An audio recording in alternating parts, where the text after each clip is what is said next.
ونعوذ بالله من شرور أنفسنا ومن سيئات أعمالنا من يهده الله فلا مضل له ومن يضلله فلا هادي له ونشهد أن لا إله إلا الله وحده لا شريك له ونشهد أن سيدنا ومولانا محمدا عبده ورسوله صلى الله تعالى عليه وعلى آله وصحبه وبارك وسلم تسليما كثيرا كثيرا. أما بعد فأعوذ بالله من الشيطان الرجيم. بسم الله الرحمن الرحيم. إن الذين قالوا ربنا الله ثم استقاموا تتنزل عليهم الملائكة ألا تخافوا ولا تحزنوا وابشروا بالجنة التي كنتم توعدون نحن أولياؤكم في الحياة الدنيا وفي الآخرة ولكم فيها ما تشتهي أنفسكم ولكم فيها ما تدعون نزلا من غفور رحيم. ومن أحسن قولا ممن دعا إلى الله وعمل صالحا وقال إنني من المسلمين. صدق اللہ العظیم. بزرگوں اور پیارے بھائیوں، ماشاءاللہ جب سے اجتماع شروع ہوا ہے آپ حضرات نے پوری پابندی کے ساتھ اپنے آپ کو یہاں جمایا ہے، بٹھایا ہے، باتیں سنی ہے، ارادے بھی کیے، اپنے آپ کو تیار بھی کیا. اللہ تبارک و تعالی ان تب چیزوں کو قبول فرماوے اور اس میں مزید ترقی عطا فرماوے. اس لیے کہ یہ اجتماع جو ہے اور ہمارا جمع جو ہونا ہے وہ ایک مقصد کے لیے ہے. اجتماع ہمارا و جمع ہونا ایک مقصد کے لیے ہے، اور وہ مقصد یہ ہے کہ اللہ تعالیٰ نے ہم پر ذمہ داریاں ڈالی ہیں. وہ مختلف قسم کی ذمہ داری ہے. ایک ذمہ داری ہر آدمی پر اپنی ذات کے اعتبار سے ہے. یہ پہلی ذمہ داری ہے کہ ہر آدمی پر اپنی ذات کے اعتبار سے ذمہ داری یہ ہے کہ وہ اپنے آپ کو دیندار ایماندار بنائے. یہ ضروری ہے کیونکہ ہر آدمی سے اس کی قبر میں اس کا دین پوچھا جائے گا، اس کا ایمان پوچھا جائے گا. اس لیے پہلی ذمہ داری یہ ہے کہ ہر آدمی اپنی ذات سے اپنے آپ کو دیندار بناوے، اپنے آپ کو ایماندار بناوے. اور دیندار ایماندار بنانے کا مطلب یہ ہے کہ اپنے ایمان میں قوت اور یقین پیدا کرے، اپنے ایمان میں خدا کا خوف پیدا کرے، آخرت کی فکر پیدا کرے اپنے ایمان کے اندر، اور اللہ تعالیٰ کے جو حقوق ہیں عبادت کے لائن کے، نمازیں ہیں، روزہ ہے، ذکر ہے، زکوٰۃ ہے، حج ہے، اللہ کا ذکر ہے، تلاوت ہے، اس دعا، توبہ، استغفار، یہ سب اللہ تعالیٰ کے حقوق ہیں. اس کا کرنا ضروری ہے. تو اپنے آپ کو اس میں لگائے. خصوصاً جو اللہ تعالیٰ کے فرائض ہیں اس کا اہتمام ہو. نمازوں کا اہتمام خاص طور سے، کہ نمازیں اہتمام سے پڑھنے کا حکم ہے. کیونکہ نماز پوری زندگی پر اثر ڈالتی ہے، برائیوں کو نکال دیتی ہے. نماز برائیوں سے بچا لیتی ہے، نماز روزی میں برکت لاتی ہے، نماز اخلاق کو اور عادات کو سنوارتی ہے. تو نماز کی بڑی تاثیریں ہیں. اس لیے اپنی نمازوں کو اہتمام سے پڑھنا، سنت کے مطابق پڑھنا، عادت کے مطابق نہیں. یہ ہم کو عادت پڑی ہوئی ہے نماز پڑھنے کی، وہ ٹھیک ہے، لیکن عادت کو عبادت بنانا ہے. عادت کو عبادت بنانے کا مطلب یہ ہے کہ اس میں سنت طریقوں کی رعایت کے ساتھ اپنی نمازیں پڑھیں، اہتمام سے پڑھیں، انتظار صلاۃ کے ساتھ نماز پڑھی جائے. تو پھر نماز کی اہمیت بڑھ جاتی ہے. با جماعت نماز پڑھی جائے، با جماعت نماز پڑھی جائے. پانچوں وقت کی. عبداللہ ابن مسعود رضی اللہ تعالیٰ عنہ اہم بات کہتے تھے لوگوں سے نماز کے بارے میں، کہ نماز فرمایا کہ جو آدمی یہ چاہتا ہو، یہ پسند کرتا ہو کل اللہ سے ایمان کی حالت میں ملاقات کرے، جو آدمی یہ پسند کرتا ہو کہ کل اللہ سے ایمان کی حالت میں ملاقات کرے تو اس کو چاہیے کہ نمازوں کو مسجدوں میں جا کر جماعت سے ادا کرے، نمازوں کو مسجدوں میں جا کر جماعت سے ادا کرے، اس لیے کہ جماعت سے نماز ادا کرنا یہ تمہارے نبی کی سنت ہے۔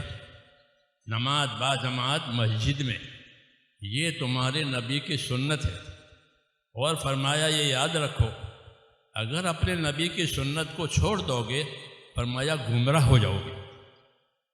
اس لیے نمازوں کا اہتمام اور جماعتوں کا اہتمام یہ اصل چیز ہے۔ حضور صلی اللہ علیہ وسلم نے نمازوں کا اہتمام فرمایا، صحابہ کرام نے نمازوں کا اہتمام فرمایا۔ سعید ابن مسیب مشہور تابعین میں سے قریشی ہے، وہ فرماتے ہیں 20 برس ہو گئے کبھی ایسا نہیں ہوا کہ میں اذان سے پہلے مسجد میں نہ آیا ہوں۔ 20 سال ہو گئے، 20 برس ہو گئے، کبھی ایسا نہیں ہوا کہ میں اذان سے پہلے مسجد میں نہ آیا۔ نماز کیونکہ بہت اہم فریضہ ہے۔ حضور صلی اللہ علیہ وسلم فرماتے تھے کہ اپنی نمازوں کے لیے اپنے پیٹھوں کو اور اپنے پیٹوں کو ہلکا رکھو۔ اپنی نمازوں کے لیے اپنے پیٹ اپنے پیٹھ اس کو ہلکا رکھو تاکہ نماز جاندار بنے، کیونکہ پیٹ بھاری ہوگا تو نماز میں کیا جی لگے گا۔ اور پیٹھ بھاری ہونے کا مطلب یہ ہے کہ دنیا کے بہت جھگڑے اس کے ساتھ ہیں، 50 جھگڑے ہیں، 50 مسئلے ہیں اس کی پیٹھ پر، تو اس کا نماز میں کیا جی لگے گا، اس کی نماز پھوسی ہوگی۔ اس لیے فرمایا نمازوں کے لیے اپنے پیٹوں کو اپنے پیٹھوں کو ہلکا رکھو۔ نماز کے بارے میں اللہ نے ایک حکم تو یہ دیا ہے کہ نماز قائم کرو، نماز قائم کرو۔ آپ جانتے ہیں کسی چیز کو قائم کرنے کے لیے بڑا کام کرنا پڑتا ہے۔ ابھی یہ جو قائم کیا شامیانہ قائم کیا ہے تو کتنا کام ہوا ہے اور کتنا خرچہ ہوا ہے۔ ایک بلڈنگ قائم کرنی ہوتی ہے تو کتنا بڑا کام ہوتا ہے وہ، یہ نہیں کہ کھڑا کر دیا۔ کہ نماز قائم کرو، یوں حکم۔ نماز پڑھو نہیں ہے قرآن پاک میں کہ نماز پڑھو، ایسا نہیں ہے، نماز قائم کرو کہ اس کو سنت کے مطابق مستحبات کے ساتھ آداب کے ساتھ اس نمازوں کو قائم کرنے کا یہ حکم کے ساتھ ادا کریں۔ دوسرا حکم نمازوں کی حفاظت کر دیا کہ اپنی نمازوں کی حفاظت کرو، کہ ایسے کوئی اسباب اختیار نہ کیے جائیں جس سے نماز ضائع ہو جاوے، نماز برباد ہو جاوے، نماز میں نقص آوے۔ حافظوا علی الصلوات اور اقیموا الصلاۃ، 2 حکم ہیں کہ نمازیں قائم کرو اور نمازوں کی حفاظت کرو۔ تو یہ بڑا اہم فریضہ ہے اسلام میں، نماز اور حج یہ امتیاز ہے خاص۔ ایک حج کا فریضہ کسی مذہب میں نہیں ہے، نماز کا فریضہ، نماز اس عبادت کسی مذہب میں نہیں ہے۔ یہ 2 بڑی چیزیں دی گئی ہے اسلام میں، علماء نے کہا حج اور نماز۔ اس لیے اپنی نمازوں کو اہتمام سے پڑھنا ہے، اور سنت کے مطابق پڑھنا ہے، با جماعت پڑھنا ہے، آگے رہنا ہے نمازوں میں، آگے رہنا ہے۔ نماز کے بہت فضائل ہیں، نماز کے بہت مسائل بھی ہیں، کیونکہ وہ بڑی عبادت ہے، اس کے مسائل بھی بہت ہیں، اس کے فضائل بھی بہت ہیں۔ تو ان فضائل کا دھیان کرنا اور مسائل یعنی اس کے طریقوں کے مطابق نماز ادا کرنا یہ ہماری ذمہ داری ہے۔ ایسے ہی اللہ کے دوسرے فرائض ہیں، زکوٰۃ ہے۔ زکوٰۃ، یہ بات یاد رکھنے کی ہے کہ زکوٰۃ غریب کی ضرورت نہیں ہے، زکوٰۃ غریب کی ضرورت نہیں ہے، زکوٰۃ مالدار کی ضرورت ہے، کیونکہ زکوٰۃ اللہ کا حق ہے جو اللہ نے مالدار پر واجب کیا ہے کہ میرا حق ہے، اس کو ادا کرو۔ اس لیے اپنی زکوٰۃوں کو صحیح حساب کے ساتھ علماء سے پوچھ کر ادا کریں۔ زکوٰۃ میں بہت کوتاہی ہو رہی ہے، صحیح زکوٰۃ پوری ادا نہیں ہوتی، اس لیے ہمارے مالوں میں برکت نہیں ہے، ہمارے مالوں پر مصیبتیں آتی ہیں، کیونکہ اللہ کا یہ فریضہ ادا نہیں ہو رہا ہے۔ مولانا الیاس صاحب اس کی تاکید کرتے تھے کہ میں چاہتا ہوں کہ ہمارے ساتھی ہمارے آدمی اپنی زکوٰۃوں کو اہتمام سے ادا کریں، علماء سے پوچھ کر ادا کریں، اپنی مالیت بتائی جائے کہ اتنی مالیت ہے، اتنی مالیت میں کتنی زکوٰۃ واجب ہے۔ جیسے وکیلوں کے پاس جاتے ہیں، بلڈروں کے پاس جاتے ہیں، ڈاکٹروں کے پاس جاتے ہیں اور اپنی چیز بتاتے ہیں مجھے یہ ہو گیا ہے، یہ ہو، ایسے اپنی مالیات اگر نہ سمجھ نہ آئے تو علماء سے پوچھیں تاکہ وہ زکوٰۃ پوری ادا ہو جائے، کیونکہ زکوٰۃ یہ اللہ کا حق ہے، غریب کی ضرورت نہیں ہے، اللہ کا حق ہے کہ اپنے مال میں سے اتنا حق ادا کرو میرے نام پر۔ اس لیے نماز و زکوٰۃ، اس طرح روزوں کا اہتمام، رمضان آوے تو خالی کھانے پینے اور آرام کے نظر نہ ہو جاوے، بلکہ روزوں کا اہتمام اور روزوں کا استقبال کیا جائے تاکہ اس کی صحیح برکتیں ہیں۔ رمضان کی خوبی یہ ہے کہ ایک رمضان دوسرے رمضان کو چارج دیتا ہے، اگر یہ رمضان صحیح گزرا ہے تو دوسرے رمضان تک کا زمانہ صحیح گزرے گا۔ مولانا علی میاں صاحب فرماتے تھے ایک دفعہ کہ ایک رمضان دوسرے رمضان کو چارج دیتا ہے۔ ہاں، یہ سب چیزیں ہیں۔ ایسے ہی حج بھی ہے کہ حج یہ فریضہ ہے، حج کے علم کے ساتھ، حج خالی مال کے ساتھ نہیں ہے، حج کے علم کے ساتھ صحیح ادا ہو جائے حج۔ ہاں، تو یہ سب اللہ تعالیٰ کے فرائض ہیں، ان کا اہتمام، یہی ہماری دعوت کا مقصد ہے۔ ہماری دعوت کا مقصد صرف اللہ کے راستے میں نکل جانا نہیں ہے، بلکہ اللہ کے راستے میں نکل کر کے جو حقوق اللہ تعالیٰ کے ہیں وہ ہماری زندگی میں ادا ہو۔ ایسے جو حقوق بندوں کے ہیں اس کے ادا کرنے کی صلاحیت پیدا ہو، جو حقوق میری ذات کے مجھ پر ہیں وہ بھی میں ادا کرنے والا بنوں۔ ہر آدمی کا اس کی ذات پر بھی حق ہے، جیسے اس کی حاجتیں ہیں، اس کی راحتیں ہیں اپنے نفس کی، ایسے ہر آدمی کا حق ہے اس کی ذات پر کہ میری ذات کا مجھ پر حق ہے، میری ذات کا مجھ پر حق ہے کہ میری ذات کا مجھ پر کیا حق ہے۔ اس کو کم لوگ جانتے ہیں کہ میری ذات کا مجھ پر کیا حق ہے۔ میرے بھائیوں، میری ذات کا مجھ پر یہ حق ہے کہ میں اپنے آپ کو دوزخ سے بچاؤں، یہ حق ہے۔ اگر یہ اپنے آپ کو نہیں بچاتا تو اور کوئی نہیں بچائے گا۔ اس لیے حکم ہے کہ یا ایھا الذین آمنوا قوا انفسکم واہلکم نارا، اے ایمان والو اپنے آپ کو، پہلے کا اپنے آپ کو اور اپنے اہل و گھر والوں کو دوزخ سے بچاؤ۔ تو یہ حق ہے میری ذات کا، مجھ پر یہ حق ہے کہ اپنے آپ کو دوزخ سے بچاؤں۔ اگر میں نہیں بچاتا تو کوئی نہیں بچا سکے گا۔ اس لیے یہ سب چیزیں سمجھنے کی ہے، سمجھنے کی ہے، اور سمجھ کر کے اپنی زندگیوں میں لانے کی ہے، اور اس کی تبلیغ بھی کرنی ہے۔ یہ مقصد ہے ہمارے اجتماعات کا۔ تو میں نے کہا یہ اللہ تعالیٰ کے حقوق ہیں، ان کے بارے میں اہتمام بھی ہو، ان کے بارے میں علم بھی ہو۔ جیسے دنیا کی چیزوں کو علم کے ساتھ لیتے ہیں، سیکھ کر لیتے ہیں، سمجھ کر کرتے ہیں، ایسے ہی دین کی باتوں کو سیکھ کر، سمجھ کر، پوچھ کر کریں تاکہ وہ صحیح ہو جائے۔ کیوں؟ یہ دین یہ اللہ کی امانت ہے ہمارے پاس، اس کی ضائع کرنے سے بڑی محرومی ہوتی ہے۔ اس کو کوئی ضائع نہ کرے، اس کو کوئی ضائع نہ کرے، بلکہ دین کو پالے، دین کا پابند بنے، اپنے آپ کو دین کی نصرت کرے۔ اللہ تبارک و تعالیٰ کا یہ حکم ہے یا ایھا الذین آمنوا قوا انفسکم واہلکم نارا، اے ایمان والو اپنے آپ کو، اپنے اہل و عیال کو دوزخ کی آگ سے بچاؤ۔ یہ حکم ہے کہ اے ایمان والو اپنے آپ کو اور اپنے اہل و عیال کو دوزخ کی آگ سے بچاؤ۔ دوزخ کی آگ سے کیسے بچائیں گے؟ دوزخ کی آگ تو دیکھی نہیں ہے، کوئی چیز دیکھی ہو تو اس سے بچایا جائے، دیکھا ہی نہیں تو کیسے بچائیں گے؟ حضرت علی فرماتے تھے آیت کا مطلب یہ ہے کہ اپنے آپ کو، اپنے اہل و عیال کو دین سکھاؤ۔ ایک ہے دین کا جاننا، وہ تو عام ہے، جاننے کی بہت اسباب دنیا میں پیدا ہو گئے آج، جی ہاں، جاننے کے بہت اسباب پیدا ہو گئے، جی ہاں، یہ جاننا کافی نہیں ہے، بلکہ جاننے کا مطلب یہ ہے کہ اپنے آپ کو سیکھ کر کے اس کا تابع کرے، دین سیکھے اور دین کا اپنے آپ کو تابع کرے۔ اس کو کہا ہے کہ قوا انفسکم واہلکم نارا، اپنے آپ کو، اپنے اہل و عیال کو، اپنے بال بچوں کو دوزخ کی آگ سے بچاؤ، یعنی ان کو دین سکھاؤ، ان کو دین پر ڈالو تاکہ وہ دین پر زندگی گزار کر کے دوزخ سے بچ جائے۔ کیونکہ ایک ہی راستہ ہے، دین سے بچنے، دوزخ سے بچنے کا، وہ دین ہے۔ جس کے پاس دین نہیں ہے اس کا دوزخ سے بچنے کا کوئی سامان ہی نہیں ہے۔ دوزخ سے بچنے کے لیے ایک ہی طریقہ ہے، وہ دین ہے جو رسول صلی اللہ علیہ وسلم کے ذریعے سے آیا ہے۔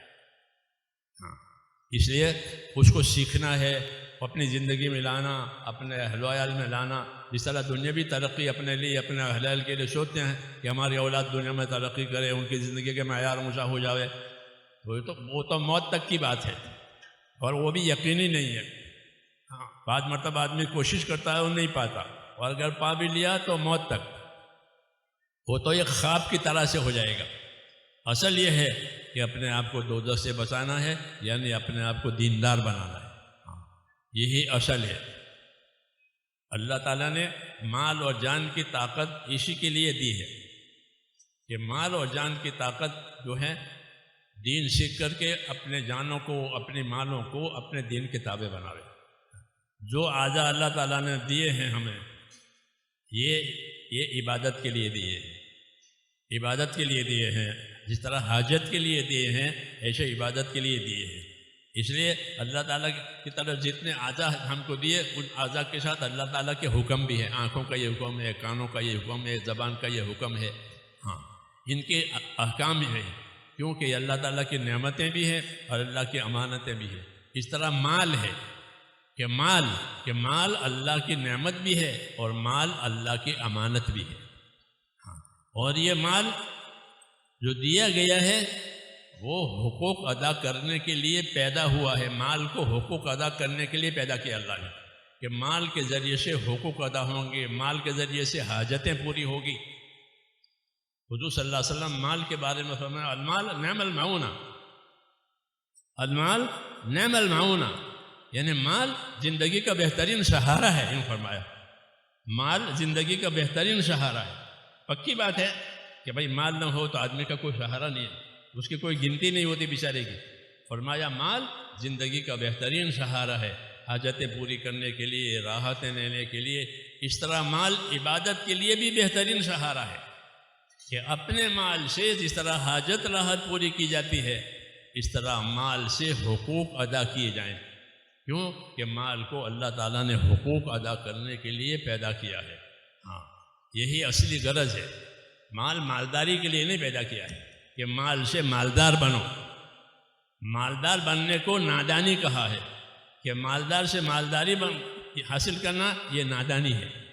ہاں، الدنیا دار من لا دار له ومال من لا مال له، الدنیا دار من لا دار له ومال من لا مال له ولها اجمع من لا عقل له۔ تو دنیا اس آدمی کا مال ہے جس کا کوئی مال نہیں، اور دنیا اس آدمی کا گھر ہے جس کا گھر نہیں ہے، اور جو دنیا کے لیے مال جمع کرتا ہے اس کے اندر عقل نہیں ہے، وہ نادان ہے کہ دنیا کے لیے مال جمع کرتا ہے۔ کہ دنیا کے لیے مال نہیں جمع کیا جاتا، بلکہ مال کو تو جمع کر کے حاجتیں پوری کی جاتی ہے، حقوق ادا کیے جاتے ہیں، اللہ کے بھی اور مخلوق کے بھی۔ تو مال کو حقوق ادا کرنے کے لیے پیدا کیا ہے، اس لیے مال کے احکامات ہے، یہ مال کے احکامات ہے، کیونکہ مال امانت ہے۔ مال کے بارے میں دو سوال ہوں گے، حدیثوں میں ہے کہ مال کے بارے میں 2 سوال ہوں گے۔ ایک سوال مال کے بارے میں ہوگا کہ کہاں سے کمایا، کہاں سے کمایا تھا، جائز طریقے سے کمایا تھا، ناجائز طریقے سے کمایا تھا، ظلم سے کمایا تھا، مال کہاں سے کمایا تھا اور مال کہاں خرچ ہوا تھا۔ یہ 2 سوال ہیں مال کے بارے میں، کیوں کہ یہ امانت ہے اور یہ حقوق ادا کرنے کے لیے اللہ تعالیٰ نے اس کو پیدا کیا ہے۔ اس لیے مال سے حقوق ادا کیے جائیں گے، اللہ کے حقوق جو فرض ہیں وہ، پھر اس طرح بندوں کے حقوق جو واجب ہوتے ہیں وہ۔ ہاں، مال میں جو حقوق ہیں وہ زندگی میں بھی ہے اور زندگی کے بعد بھی ہے۔ ہاں، بندوں کے حقوق زندگی میں بھی ہے اور زندگی کے بعد میں ہے۔ زندگی کے بعد میں میراث چلتی ہے، میراث کے ذریعے سے ان کو حقوق دیے جاتے ہیں موت کے بعد، اور موت سے پہلے بھی ہیں، کیونکہ یہ حقوق ادا کرنے کے لیے مال پیدا ہوا ہے۔ اس لیے خوش نصیب آدمی وہ ہے جو اس مال کو صحیح طریقے سے ادا کرے۔ ہاں، مدینہ منورہ میں رسول صلی اللہ علیہ وسلم جب تشریف لے گئے تو جہاں مدینہ والوں کو بہت سی ہدایتیں دی تھی، ایک ہدایت دی تھی کہ اپنے مال میں سخی رہو،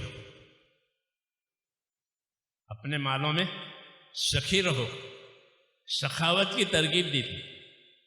کیوں کہ مال خرچ ہونے کے لیے ہے، مال جمع کرنے کے لیے نہیں ہے۔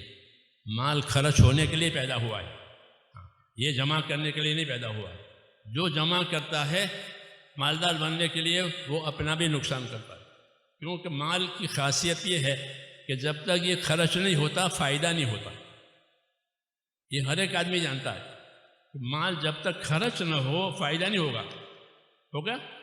آپ کے جیب میں پیسے ہیں تو کیا ہو گیا؟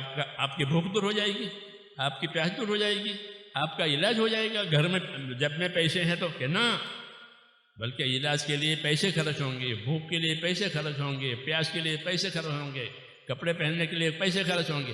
جب تک یہ خرچ نہیں ہوتا اس کا فائدہ نہیں ہوتا۔ یہ خاصیت ہے مال کی۔ تو آپ جمع کر کے رکھیں تو اس کے فائدے ہی اس نے روک دیے۔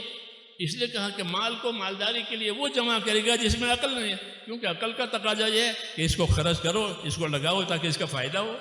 جسے پانی کو زمین میں ڈالو تاکہ اب زمین کی پیداوار اوپر آوے۔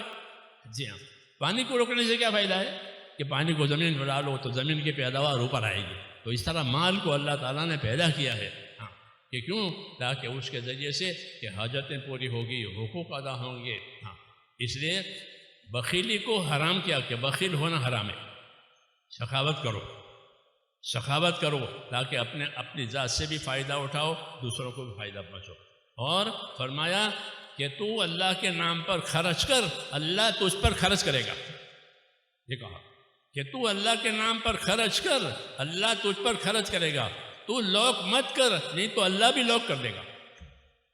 حدیثوں میں تو مال کے بارے میں، کیونکہ وہ حقوق ادا کرنے کے لیے، حاجتوں کے لیے یہ پیدا ہوا ہے، اس لیے مال والوں کو مال کا دین معلوم ہونا چاہیے کہ مال کا کیا دین ہے، مال کا کیا دین ہے۔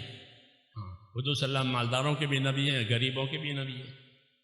جی ہاں، تو مالداروں کو مال کا دین ہونا چاہیے کہ مال میں کون سی چیزیں اچھی ہیں اور کون سی چیزیں بری ہیں۔ تو مال میں میرے دوستو انصاف، یہ سب سے اچھی چیز ہے کہ مال میں انصاف سے رہو، کہ جس کا حق ہے اس کو دے دو۔ انصاف کی بات کہ مال میں انصاف، مال میں احسان، یہ اچھا ہے کہ مال کے ذریعے سے دوسروں پر احسان کرو۔ حق نہیں ہے لیکن احسان کرنا ہے، اس کی مدد کرنی ہے۔ تو مال میں انصاف کا حکم ہے، مال میں احسان کا حکم ہے، مال میں ایثار کا حکم ہے۔ انصار مدینہ نے ایثار سے کام لیا۔ ایثار کا مطلب یہ ہے کہ انہوں نے مال خرچ کرنے میں اپنی ضرورتوں کا بھی خیال نہیں کیا، دوسروں کی ضرورتوں کی وجہ سے اپنی ضرورتیں انہوں نے پوری نہیں کی۔ ہاں، اس کو ایثار کہتے ہیں۔ یہ مال خرچ کرنے کا سب سے افضل اور اعلیٰ درجہ ہے۔ ایک انصاف کا درجہ، ایک احسان کا درجہ، ایک ایثار کا درجہ۔ اور مال میں جو چیزیں بری ہیں کہ اسراف برا ہے، اسراف کرنا، اسراف کہ مال کا اسراف مال کی برکتوں کو ختم کرے گا۔ اسراف یعنی ضرورت سے زیادہ لگا دینا۔ 5 روپے میں کام ہو سکتا ہے پھر بھی 50 روپے لگا دیے، اس کو اسراف کہتے ہیں کہ ضرورت سے زیادہ مال۔ ہاں، اس سے حضور صلی اللہ علیہ وسلم منع فرمایا کہ اگر مالوں میں اسراف ہوگا تو مال کی برکت چلی جائے گی، کیونکہ اسراف سے مال زیادہ خرچ ہوگا، جب زیادہ خرچ ہوگا تو زیادہ کمانا پڑے گا، ظاہر بات ہے کہ زیادہ کمانا پڑے گا۔ جب زیادہ کمائیوں میں وقت لگے گا تو دین کے لیے وقت نہیں ہوگا، جیسے آج ہے، اب دین کے لیے وقت نہیں ہے۔ جی ہاں، کیوں کہ مال کو زیادہ کمانا پڑتا ہے، اس لیے کہ مال اسراف کے ساتھ خرچ ہو رہا ہے۔ جی ہاں، اس لیے میرے بھائیوں یہ بہت بڑی نعمت ہے، مال بہترین چیز ہے۔ فرمایا نعم المعونہ، مال بہترین اور بہترین سہارا ہے، لیکن اس کا مصرف یہ ہے کہ مال انصاف میں خرچ ہو، احسان میں خرچ ہو، ہاں، تاکہ مخلوق کو فائدہ ہو، اور جب مخلوق کو ہم فائدہ پہنچائیں گے تو ہم کو بھی فائدہ ہوگا۔ ارحموا من فی الارض یرحمکم من فی السماء، تم زمین والوں پر رحم کرو، آسمان والا تم پر رحم کرے گا۔ اللہ کی رحمتوں کے لینے کا یہ راستہ ہے۔ تو جو اسباب میرے دوستو ہم کو دیے گئے ہیں، جانی مالی، وہ آخرت بنانے کے لیے دیے گئے ہیں، دنیا کی سلامتی کے لیے دیے گئے ہیں۔ اس لیے دین سیکھنا ضروری ہے۔ دین سیکھیں گے تو یہ چیزیں سامنے آئے گی۔ دین نہیں ہو تو ویسے زمانے میں جیسا گزرتے ہیں ایسے گزریں گے، لوگ جیسا کرتے ہیں ویسا کریں گے۔ یہ ہمارا طریقہ نہیں ہے، ہم کو تو ایک طریقے پر ڈالا گیا ہے، اس کی دعوت ہے، اس کی محنت ہے، اس کی رہبری ہے، اس لیے اس کو لانا ہے تاکہ ہماری زندگی کی ہر چیز حکم والی بنے، آخرت کی تیاری والی بنے۔ تو میرے بزرگوں، باتیں تو بہت سی ہیں، ہماری یہ دعوت اور محنت وہی ان باتوں کو اپنے اندر پیدا کرنے کے لیے ہے۔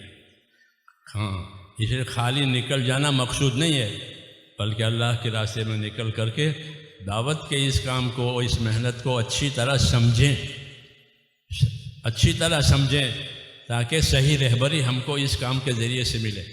اس لیے اللہ کے راستے میں نکلنا ہے، صحیح وقت گزارنا ہے، صحیح طریقے سے اس کو سمجھ کر کے کرنا ہے، دوسروں کو اس پر لانا ہے تاکہ ہمارے مالوں کا استعمال، ہماری جانوں کا استعمال، ہماری صلاحیتوں کا استعمال یہ صحیح ہو جائے، کیونکہ دنیا آخرت بنانے کے لیے بنائی گئی ہے۔ دنیا کو آخرت بنانے کے لیے پیدا کیا ہے کہ اپنی دنیا سے اپنی آخرت بناؤ۔ وابتغی فیما آتاک اللہ الدار الآخرہ، تجھ کو جو کچھ اللہ نے دیا ہے اس سے اپنی آخرت بنا، یہ دعوت ہے۔ تجھ کو جو کچھ اللہ نے دیا ہے دنیا میں اس سے اپنی آخرت بنا لے۔ ہاں، دنیا کو دنیا بنانے کے لیے نہیں کہا، اس لیے کہ دنیا کا فنا کرنا اللہ نے طے کیا ہے کہ اس کو فنا کرنا ہے، تو جس چیز کو اللہ فنا کرنے کے لیے طے کر چکے ہیں اس کے بنانے کی کیسے دعوت دیں گے؟ اس کو تو فنا کریں گے۔ ہر آدمی کی زندگی فنا ہوتی ہے، پھر ایسے ہی اجتماعیت کی طور پر بھی فنا ہوگا۔ اس لیے قاعدے کی بات یہ کہی کہ اپنی دنیا سے آخرت بناؤ۔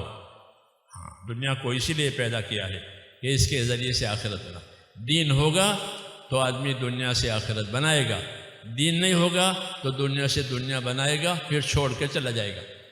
ہاں، پھر دنیا بھی نہیں رہتی، آخرت بھی نہیں رہتی۔ اللہ تعالی ہم کو اس سے بچائے۔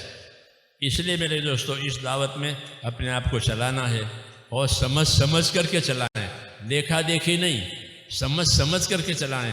اس میں نکلیں، دوسروں کو نکالیں اور کام کو سمجھیں تاکہ زندگی کی جو ذمہ داریاں اللہ تعالیٰ نے ہمارے اوپر ڈالی ہیں وہ ذمہ داریاں پوری کرنے کی ہمارے اندر صلاحیت پیدا ہو جائے اور ہم اپنی دنیا سے آخرت بنانے والی بنیں، کیونکہ اللہ کے نزدیک سمجھدار وہ ہے جو دنیا سے آخرت بناوے۔ الکیس من دان نفسہ وعمل لما بعد الموت، فرمایا ہوش مند اور سمجھدار آدمی وہ ہے جو اپنی ذات کو اللہ کی رضا اللہ کی رضا حاصل کرنے کے لیے قابو میں کرے اور موت کے بعد کام آنے والا عمل آج کرے۔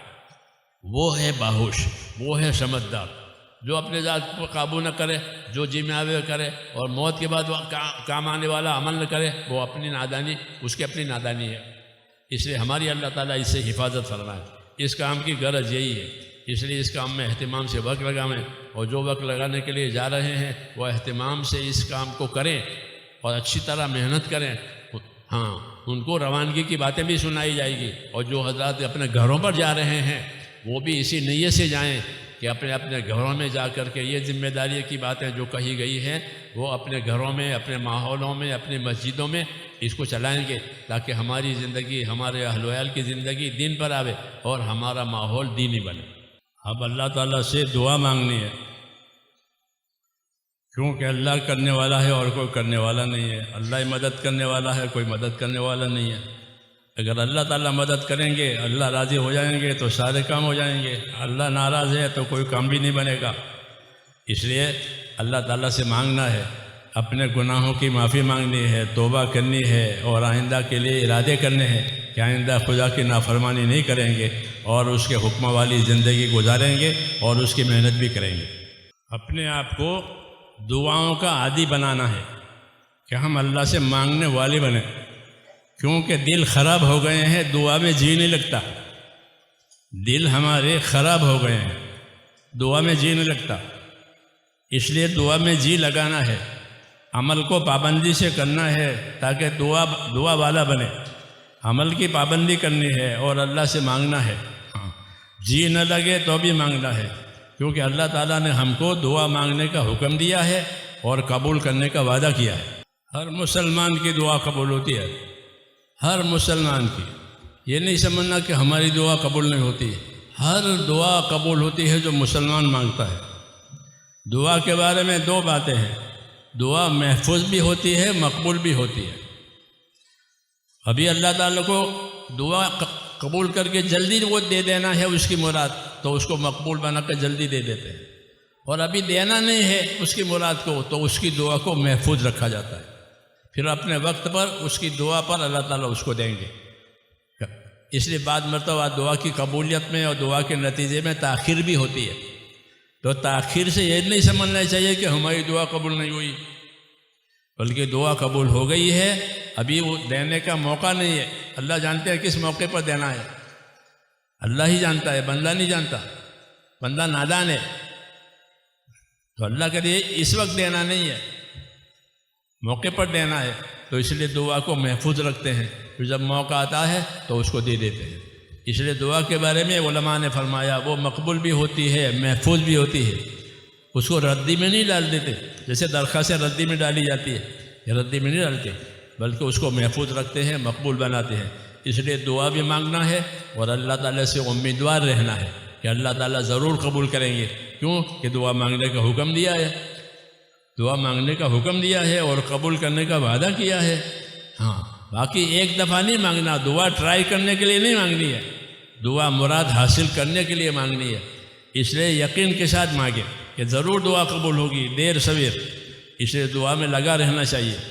اجتماعی دعائیں جو ہمارے مجموعہ میں ہوتی ہے وہ انفرادی دعاؤں کی تعلیم دینے کے لیے ہے، کہ یہاں تو اجتماعی دعا ہوگی، روز روز تو اجتماع ہوگا نہیں، اجتماع میں دعاؤں کو سیکھ لو اور پھر انفرادی طور پر اپنی ہر حاجت کے وقت دعا مانگا کرو۔ ہاں، اجتماع ہر وقت نہیں ہوتا، اجتماعی دعائیں ہر وقت نہیں ہوتی، لیکن اجتماعی دعائیں انفرادی دعاؤں کی تعلیم کے لیے ہوتی ہے۔ اس لیے یہاں دعا بھی مانگنا ہے اور دعا سیکھنا ہے، پھر اپنے اپنی حاجتوں کے لیے اللہ تعالیٰ سے دعائیں مانگتے رہنا ہے۔ فرض نمازوں کے بعد دعائیں قبول ہوتی ہے، پچھلی رات کو، آخری رات کو دعائیں قبول ہوتی ہے، اللہ کی طرف سے اعلان ہوتا ہے کوئی مانگنے والا ہے، کوئی مراد مانگنے والا ہے، کوئی روزی مانگنے والا، میں اس کی مراد پوری کروں۔ اس وقت لوگ سوتے ہیں، اس وقت خاص اعلان ہوتا ہے اللہ کی طرف سے کہ اللہ کہ کون ہے مانگنے والا، کون ہے مراد چاہنے والا، میں اس کی مراد پوری کروں۔ تو ایک دعا مانگنے کا وقت پچھلی رات کا بھی ہے، جو اللہ کے نیک بندے ہوتے ہیں وہ پچھلی راتوں کو اٹھ جاتے ہیں، حضور فرماتے تھے۔ ہاں، اس لیے دعا مانگنے کا ایک وقت پچھلی رات کا بھی ہے کہ رات کو جلدی سو جاؤ، جلدی اٹھ جاؤ، پچھلی رات کو اٹھ کر اللہ سے مانگو۔ تو ویسے تو اللہ جب بھی مانگیں گے اللہ دعا قبول کرے گا۔ ہاں، دعا کے لیے اللہ تعالیٰ سے ٹائم نہیں لینا پڑتا، جیسے بڑے لوگوں سے ٹائم لینے پڑتے ہیں، اللہ سے ٹائم نہیں لینا پڑتا، ہر وقت دعا اللہ تعالیٰ قبول کرتے ہیں، ہر وقت دعا مانگ سکتے ہیں۔